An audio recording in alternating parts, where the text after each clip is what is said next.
are getting ready to leave.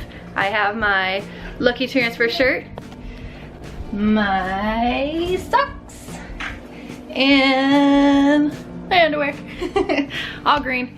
And then Broly, Broly has his green shirt. Do you have your socks? Look at your green socks. We want to see your socks, Broly. Broly's green socks, Green Lantern. And what do you got for undies? You got, well, you got green circles on his diapers. And then Corey has his green socks too. Yeah, the transfer is at 1:45 today. But they asked me to be there at 1:15 to prep me for for the transfer. They give you a Valium to calm down your nervous system and the uterus, and they give you a gown and just go over the procedure and everything. So we're getting ready to go. And then I have my Lucky Bear also. We named him Lucky. I don't know what happened to Lucky. I don't think that was there or that happened when I received him from my friend who gave me the surrogacy planner and sells the surrogacy planners. I did give it to Burley for like 2 seconds, and I think that's when that happened. So we're getting ready to go. Are you ready? Do you have your socks? Let's see your socks. Socks. Aw, green socks. Socks. It's a family effort. Are you ready to go? No, don't put your hand in there. We are heading down now to the office. We got our pilot. Our little co-pilot. Oh, co-pilots. What's that? He's about to fall asleep. Say hi. It's you. No, okay. And then I got our bear buckled in. Gotta keep Lucky safe. He's our good luck charm today. And then we got our socks, we got our coffee, and we're making good time. And we need to stop probably about like 20 minutes before we get there, and I need to empty my bladder. And then they asked me to, when I get close to the clinic, to start sipping on water. So that way there's a little bit of water in my bladder, but not like overbearing. And so that's about it for now. So what are you going to be doing for the next 3 days while I'm on bed rest? I am slave. Slave being me. Are you going to take Burley anywhere? Look at Dave and Buster's. Oh, that's cool. I don't know. I don't really ever have this time to do stuff. I don't know. I'm not used to having 3 days off, first of all. And not used to just laying on a bed. I have to do everything. Someone's so tired.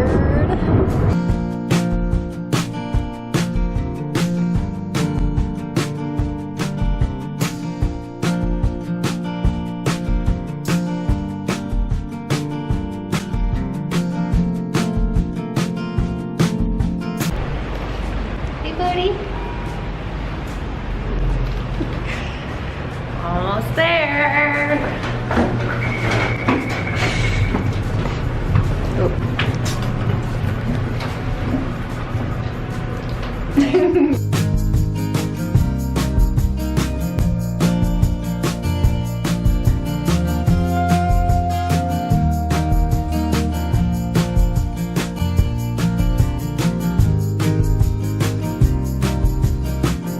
So the transfer is all done, and I'm laying here. I have to lay here for about 30 minutes. I'm being quiet because I don't want to interrupt anything, but I'm in an actual OR room, which is pretty neat. And I got some footage. It's hard because there's like a lot of people coming in and out. Everything went good. They gave me Valium, so I'm a little loopy right now. And then after the 30 minutes, I get wheeled down in a wheelchair to where my husband will pick me up in our SUV. And then we'll take it from there. Oh, and then, sorry, so the embryo survived the thawing process, and the embryologist said that it looks really good, that they had a very high successful rate with the grade of embryo that they transferred. So everything looks great. So she just got the transfer. Hey, babe.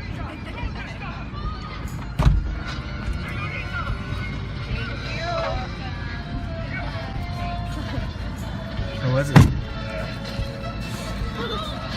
I hit the pee so bad. They didn't let you go pee? No, I didn't want to ask.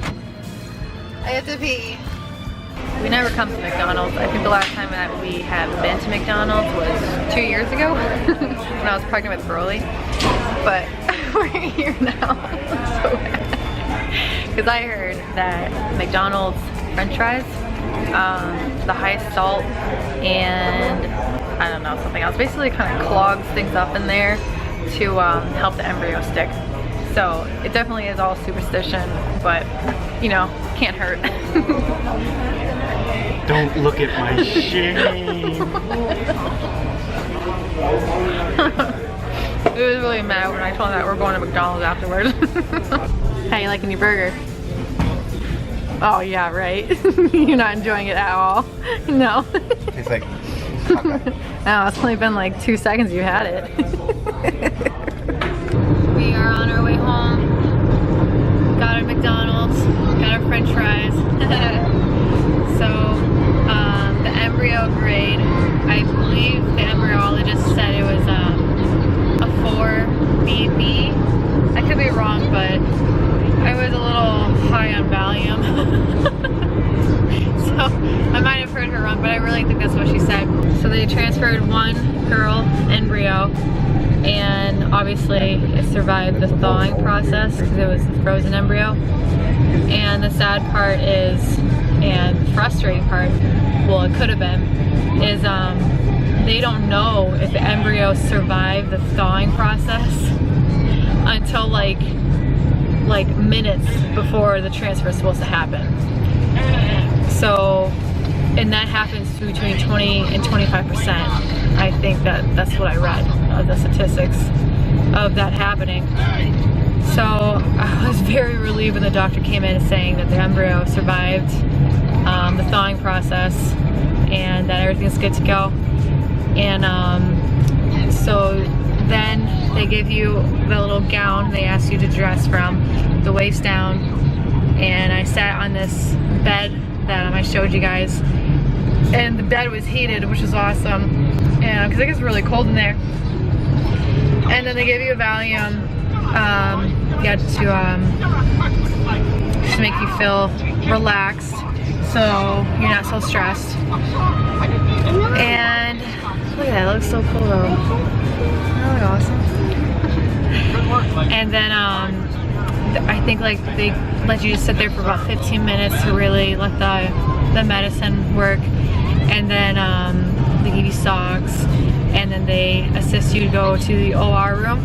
And mine wasn't an OR room, it could also be just in an office too, but the OR was available.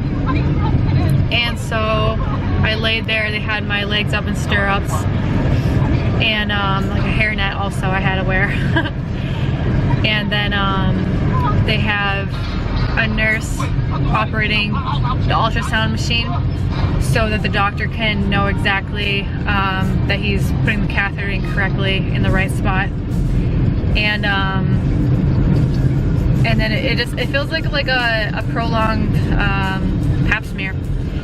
And then so then like once the doctor releases the embryo into the catheter, then the embryologist comes back and she makes sure, because she takes the needle, I think that the lady who was with me said, and she checks to make sure that the embryo is not in the needle anymore. And so the embryologist says, okay, you know, the transfer was successful. And then the doctor says, all right, you're done. You know, obviously they take everything out. They take my legs out of the stirrups, and then he said a prayer over my belly, and then you lay there for about 30 minutes to, I guess, I don't know, I guess it's a higher rate a success when they do that. And then the nurse came in with a wheelchair, and I got in the wheelchair, and then she rolled me back to that little room. I got dressed, and then my husband met me downstairs where the valet was, and that's it. Room service.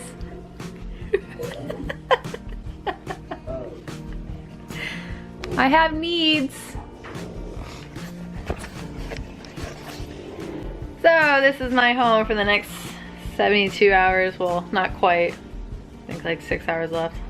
So like 66 hours. It took us 3 hours to get home because of all the traffic. We were stuck like right in the middle of it. And so yeah, this is what I'm gonna be doing for the next 3 days. I have needs.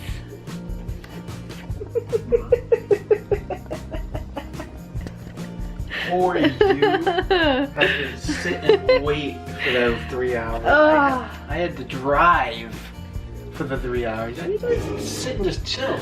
Still sucks. And I will be here. I will be on my iPad, cell phone, reading, catching up on videos, Netflix. The life of surrogates. So I hope you enjoyed coming along on the embryo transfer. Hopefully for those of you who are interested in surrogacy and have not had one, that will give you a pretty good idea of what goes on during it. There's nothing to be nervous about. Just be as relaxed as possible. And yeah, it's honestly just like a pap smear. But it's I don't know, just the vibes, and you know, because it's like everything that you're doing is like up to this day, and so it was a good day. And so yeah, for the next 3 days I'm on bed rest, and then I have to take it easy until further instructions, and then continue with the medications and everything. And I'm crampy. I know it feels weird in my something's going on down there. It's hard to explain. It's like it's kind of like bubbles just like bouncing around in there. And so hopefully it's a good time. And thank you for viewing.